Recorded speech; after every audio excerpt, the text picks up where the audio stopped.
உங்கள் வீடு தேடி வரும் அரசு. உங்களுடன் ஸ்டாலின்.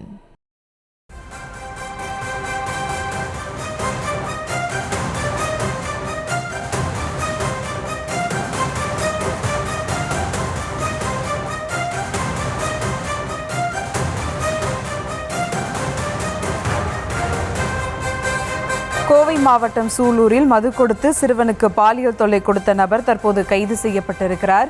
கூடுதல் விவரங்களோடு இணைகிறார் செய்தியாளர் கோவிந்தராஜ். வணக்கம் கோவிந்தராஜ், விவரங்கள். வணக்கம் ரூபா. கோவை மாவட்டம் சூலூர் அருகே பள்ளி மாணவன் ஒருவன் கொடூரமாக தாக்கப்பட்டு சாலையோரத்தில் வீசி சென்ற சம்பவம் பெரும் பரபரப்பை ஏற்படுத்தியிருந்தது.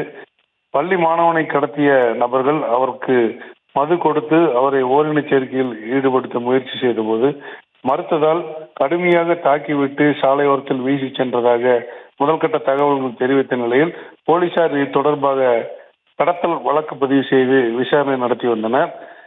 அதைத் தொடர்ந்து அங்கிருந்து சிசிடிவி காட்சிகள் மற்றும் காணாமல் போல் எடுத்திருந்த சிசிடிவி காட்சிகளை கைப்பற்றி விசாரணை நடத்தி வந்த நிலையில் இந்த சம்பவம் தொடர்பாக திருப்பூர் மாவட்டம் பல்லடம் பகுதியைச் சேர்ந்த ஆராக்குளம் மாணிக்கம் என்பவரது மகன் வசந்தகுமார் என்பவரை போலீசார் கைது செய்தனர்.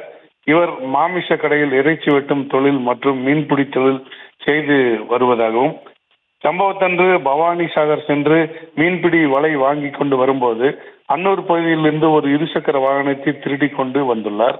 அப்போது லிப்ட் கேட்ட மாணவனை அழைத்து கொண்டு வந்தபோது மது வாங்கி அருந்திய போதையில் தான் எப்போதும் பயன்படுத்தி வரும் ஆள் அரவாரமற்ற அந்த அறைக்கு அழைத்து சென்று மாணவனிடம் தகாத உறவில் ஈடுபட முயன்றுள்ளார். அதை கண்டுபிடித்த போலீசார் இன்று அதிகாலை அந்த வசந்தகுமாரை கைது செய்தனர். அவர் மீது ஆள் கடத்தல், கொலை முயற்சி மற்றும் போக்சோ ஆகிய சட்டப்பிரிவின் கீழ் வழக்கு பதிவு செய்ய போலீசார் இன்று சிறையில் அடைக்க உள்ளனர். மேலும் அவரை கஸ்டடி காவலில் எடுத்து மேலும் ஏதாவது மாணவர்களிடம் இதுபோன்ற சில்மினத்தில் ஈடுபட்டிருக்கிறாரா என்பது குறித்தும் விசாரணை நடத்த போலீசார் திட்டமிட்டுள்ளனர். விவரங்களுக்கு நன்றி கோவிந்தராஜ்.